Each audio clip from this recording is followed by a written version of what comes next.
Senator Hanson-Young. Thank you, Mr Acting Deputy President. I rise today to speak to this private member's bill that I put forward in 2016, but the importance of it is now absolutely essential. When I first introduced this bill in 2016, the company that wanted to drill for oil in the Great Australian Bight was BP. It then moved on to Chevron, and now it is Equinor, formerly known as Statoil, the Norwegian company that now wants to drill for oil in the Great Australian Bight and put at risk our wonderful, unique and precious marine ecosystem, our tourism and fishing industries in South Australia, and with a devastating effect if there was a spill, not just for my home state in South Australia, but would devastate coastline and beaches right up to Port Macquarie, including Bondi Beach, and as far west as Albany in Western Australia.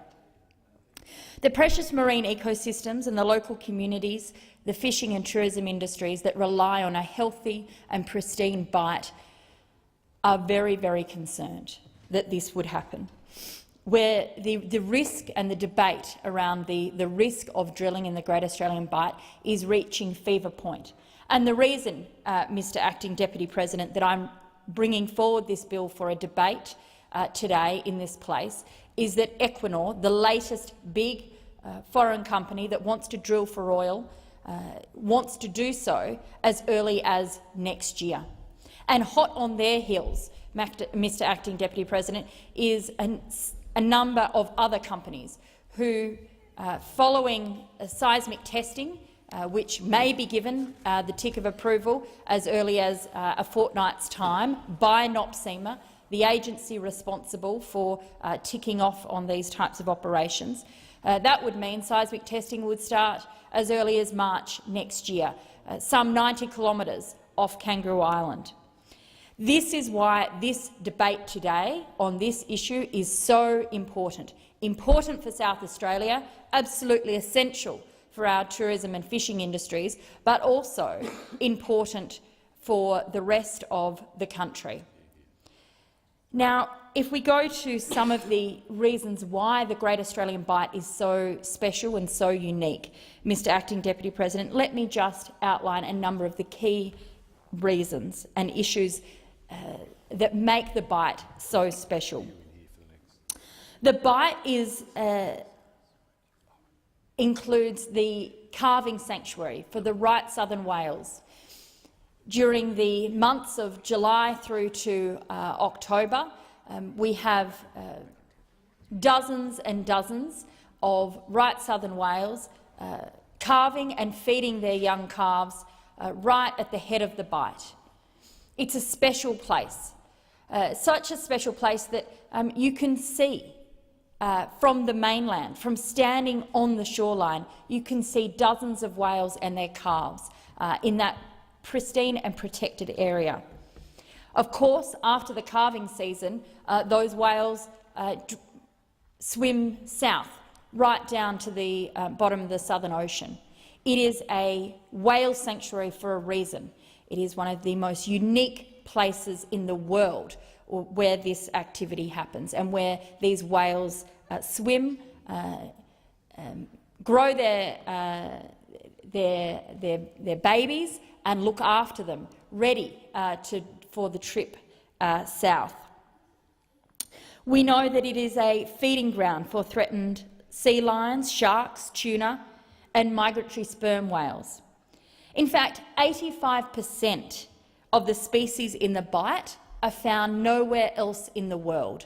That is how unique the Great Australian Bight is in terms of being a marine sanctuary, a special place for many, many species that just live nowhere else in the world.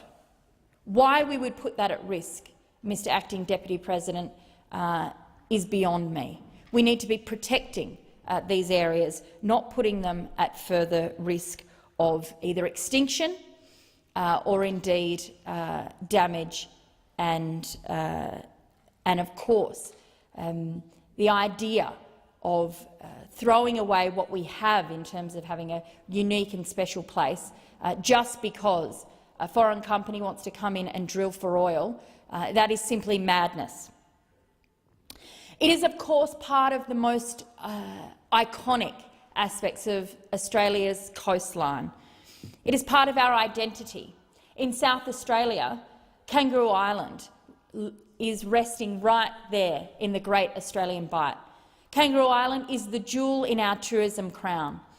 For those who haven't visited Kangaroo Island, you've missed out. You're missing out. It is one of the most special places on earth. It is lucky to have gorgeous coastline, beautiful beaches, but also a unique tourism industry where you can catch the ferry over to Kangaroo Island. You can stay for a night or two, or even longer if you like. You can see the kangaroos and the koalas. You can see the sea lions right there on the beach. You can witness nature as it's meant to be. There's not many places in the world, Mr Acting Deputy President, that remain so untouched like the Great Australian Bight and the coastline and our beaches in Kangaroo Island.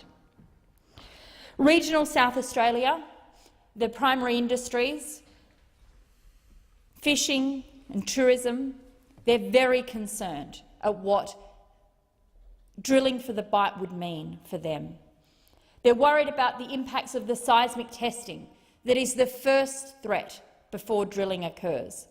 But they are absolutely terrified that if the government agency and the federal government allows for drilling to continue, to take hold in the Bight, that if there was a spill, that entire area would be decimated. And our industries would never recover. The wild coastline in the Great Australian Bight, particularly along the head of the Bight and throughout the beautiful little islands that sit offshore, and Kangaroo Island, are so hard to reach that it would never be properly cleaned up. No matter how much money was spent, no matter how many hundreds and hundreds of hours of workers out there trying to clean it up, there are places that would just never be reached. So they would remain full of sludge. The fish, the birds, the marine life would simply suffocate and die. No wonder there is no social licence in my home state in South Australia to allow drilling to occur. We know traditional owners don't support drilling in the Bight. In fact, they are horrified that their special place is under threat. We know that the environmental experts and scientists have been warning for quite some time that this is a risk we should not take. Rather than putting at risk the Great Australian Bight, rather than impacting on the migratory path of the right southern whale or sperm whales or the New Zealand fur seals, we should in fact be protecting properly this special place, give it World Heritage protection, and celebrate that it is a most unique marine wonderland. But this government, and sadly, to date backed by the Labor opposition, is willing to put all of that at risk for the sake of letting a handful of multinational oil and gas companies to come in and drill. There is no social licence for this activity in my home state in South Australia. 13 local councils have all voted in opposition to allowing this to happen. Kangaroo Island was the first local council to express formally their opposition, and since then many more councils have joined them. Even in the more metro areas in Adelaide, our metro beaches, Glenelg, Semaphore, Brighton, Grange, Kingston, those communities are extremely concerned of what would it mean for them if they had oil lapping up on the sands in their communities. Now, we know that this risk is real because both BP and Equinor, the companies that are asking to be allowed to do this, have been forced to release their own modelling. They had to do a risk assessment for what their activities would mean for the area. And under both of those models, from the companies themselves, it shows that the risk of an oil spill is just too great to take. It shows that in even the worst-case scenario, which would be the worst in history, it would never recover. But even less than that, below the worst-case scenario, South Australia's coastline would be decimated and that oil would wash up right past Victoria, Tasmania, to Bondi Beach and to Port Macquarie. This is an issue that affects Australians across the board. Any Australian who relies on our healthy coastline and beaches, who enjoys visiting and spending time down on our coast, should be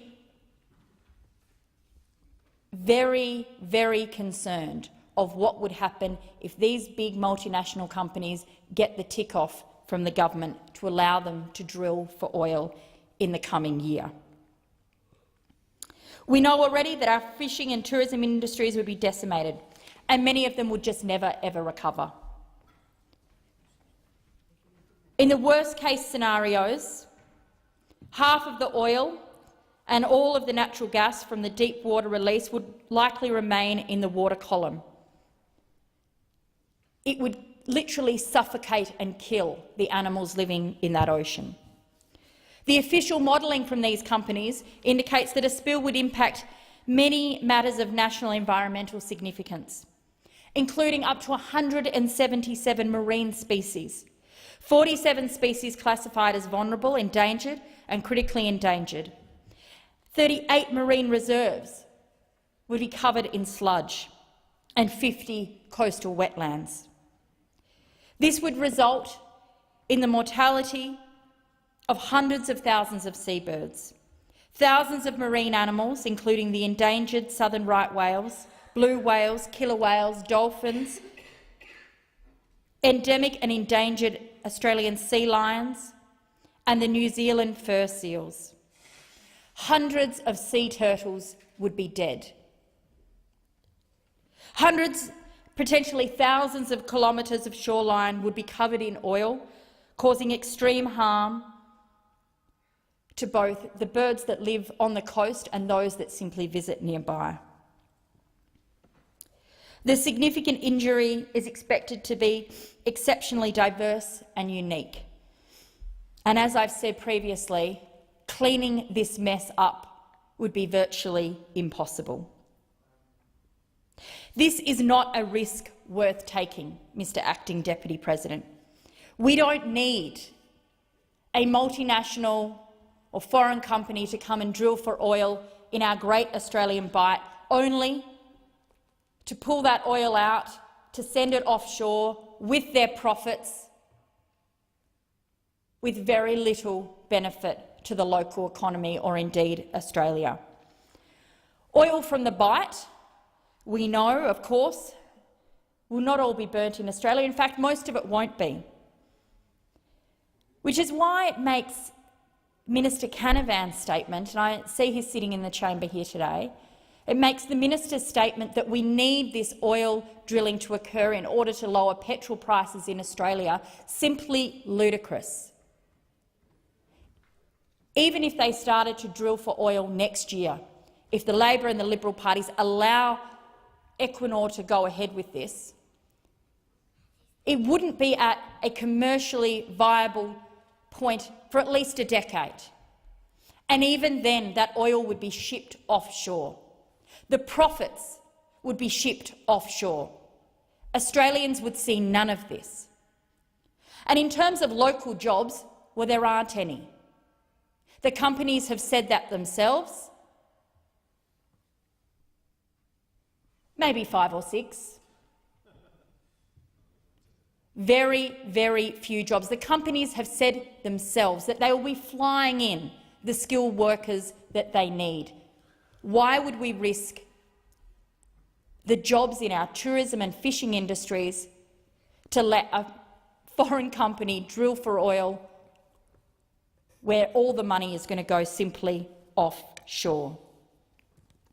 But if this wasn't bad enough, Mr. Acting Deputy President, let me just draw our attention to the impact that this oil will have on climate change. We are living in an era of global warming as we speak. There is no future on a dead planet.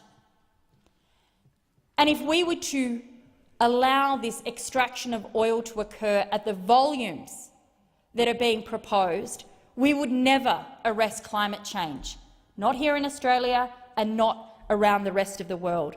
Just a fraction of the oil reserves in the Great Australian Bight would amount to 3 gigatons of CO2. This is almost the equivalent to 1/3 of our entire carbon budget between now and 2050. If we are to keep temperature rise at 2 degrees, and we've been told by scientists that we have to do more than that. The IPCC report says we have to phase out fossil fuels. Mr. Acting Deputy President, we can't keep playing games with our environment and the climate. It is time to get serious about what needs to be done.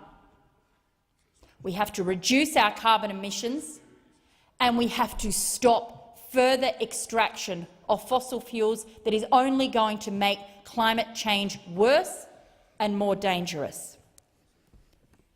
If we are to do what the scientists say is required, and that is to keep temperature rise to 1.5 degrees or below, there is absolutely no way we can allow the extraction of fossil fuels from the Great Australian Bight. Mr. Acting Deputy President, I am of the generation who is already seeing the effects of climate change. Many of us in this chamber are collectively responsible for this.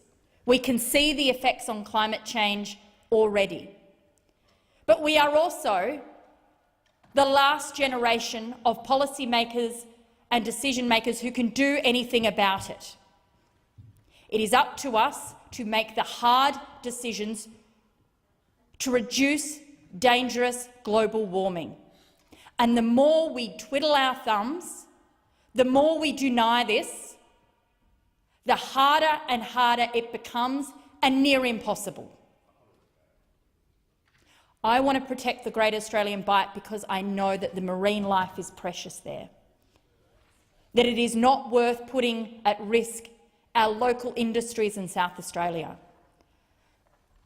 As a South Australian, I am proud and very protective of our beautiful Kangaroo Island. But as a mother, Mr. Acting Deputy President, I have a responsibility to do everything I can to help stop dangerous global warming. And that means standing up to these big fossil fuel companies and their spruikers and puppets, some of which are here in the chamber today, from blindly dragging Australia into a climate emergency that we won't be able to reverse from. If we are to tackle climate change, we can have no drilling for oil and gas in the Great Australian Bight. We may as well tell the international community that Australia is prepared to fry. Our oceans will be decimated, our animals killed, and our planet dead unless we do something about it. And the time to do something about it is now. If we continue to wait, if we continue to delay, not only do the whales lose, the whole planet will start to choke. We have to stand up. and we have to stand up strongly and say no. No drilling in the Great Australian Bight.